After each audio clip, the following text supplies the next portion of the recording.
Bismillahirrahmanirrahim. Tentang kalimat thayyibah, kejayaan ada pada ketaatan.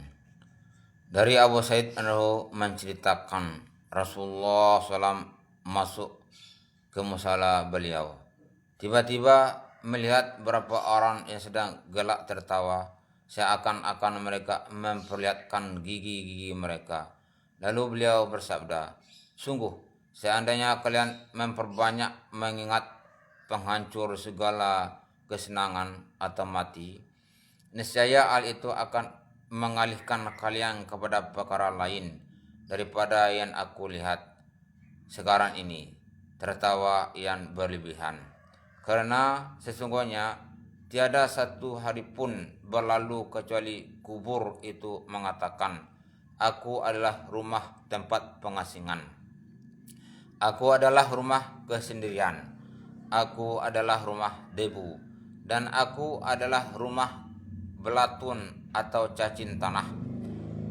Apabila seorang mukmin dikebumikan, maka kubur berkata padanya, selamat datang, sesungguhnya di antara sekian orang yang berjalan di atas punggungku, engkaulah yang paling kucintai. Oleh karena pada hari ini aku telah diberi wewenang untuk bertanggung jawab terhadap engkau. Dan sekarang engkau telah datang kepadaku, maka engkau akan melihat bagaimana perlakuanku atau sambutanku terhadapmu. Rasulullah SAW bersabda, kemudian kubur akan meluas baginya sejauh pandangan matanya, dan dibukakan baginya sejauh sebuah pintu menuju surga. Sebaliknya, apabila seorang yang durhaka atau seorang kafir dikuburkan, maka kubur berkata padanya, tiada ucapan selamat bagimu. Sesungguhnya di antara sekian orang yang berjalan di atas punggungku, kamulah yang paling aku benci.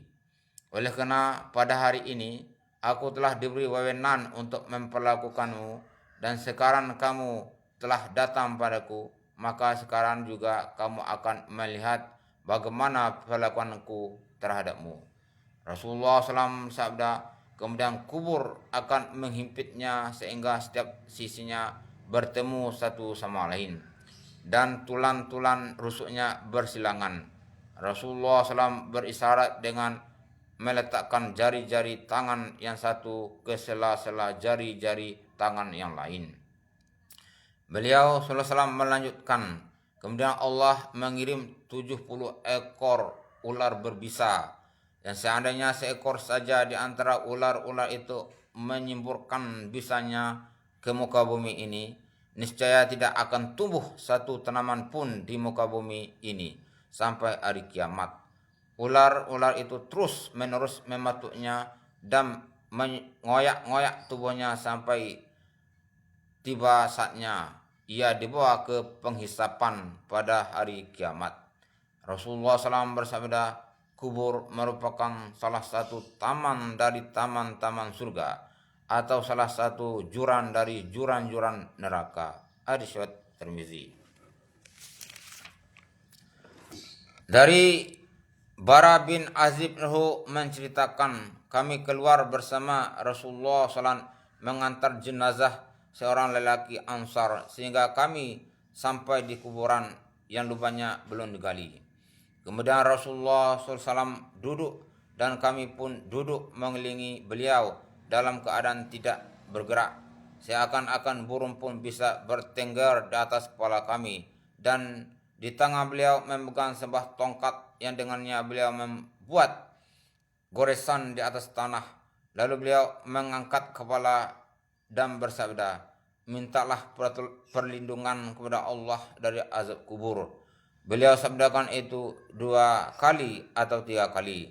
Kemudian beliau bersabda, 2 malaikat akan mendatanginya lalu mendudukkannya dan bertanya kepadanya, siapakah Rabbmu? Dia akan menjawab, Rabbku Allah. Kemudian kepadanya bertanya lagi, apakah agamamu? Ia akan menjawab, agamaku Islam. Kemudian bertanya lagi, apa pendapatmu tentang laki-laki ini yang diutus kepada kalian sebagai nabi? Ia akan menjawab, ia adalah Rasulullah. Kemudiannya bertanya lagi, bagaimana engkau dapat memastikan itu? Ia akan menjawab, saya membaca kitab Allah dan saya beriman kepadanya, dan juga saya membenarkannya.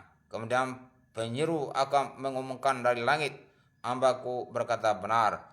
Sebab itu amparkan baginya sebuah kasur dari surga, dan pakaikanlah padanya pakaian dari surga, dan bukalah baginya sebuah pintu yang mengarah ke surga.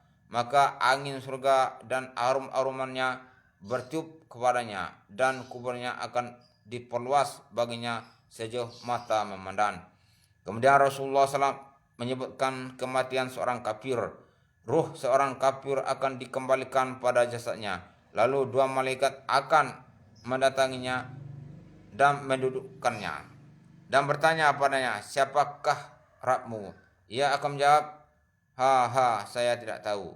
Kemudian keduanya bertanya lagi, apa agamamu? Ia akan menjawab, ha, saya tidak tahu. Kemudian keduanya bertanya lagi, apa pendapatmu tentang laki-laki ini yang diutus kepada kalian? Ia akan menjawab, ha, saya tidak tahu. Kemudian penyeru dari langit akan mengumumkan, ia telah berbohong. Karena itu amparkanlah untuknya kasur dari neraka, dan pakaikanlah padanya pakaian dari neraka, dan bukalah untuknya sebuah pintu yang mengarah ke neraka.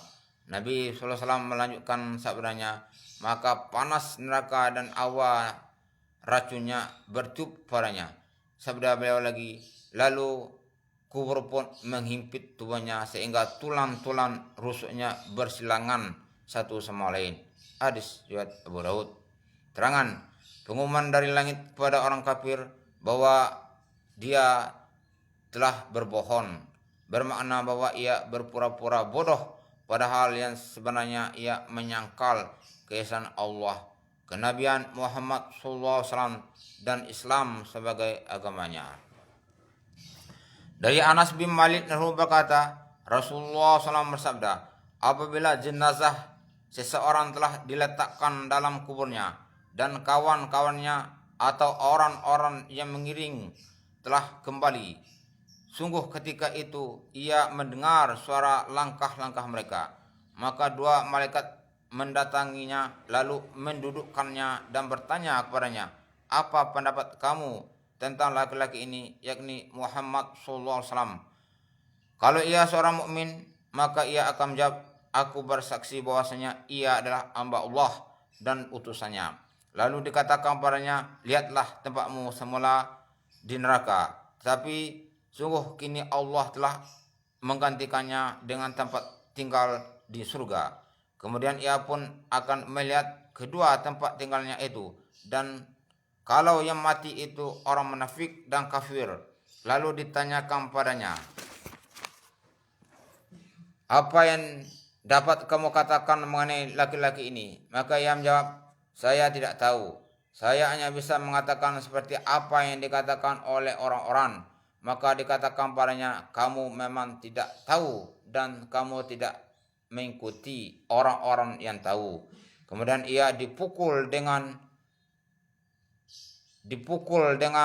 palu besi 1 kali pukulan, maka ia menjerit-jerit dengan jeritan yang bisa didengar oleh makhluk di sekitarnya kecuali manusia dan jin. Hadis riwayat Bukhari. Alhamdulillah. Akan baca dan keterangan, mudah-mudahan diridhoi oleh Allah SWT dan beri kekuatan untuk menyampaikan kepada lain. Amin.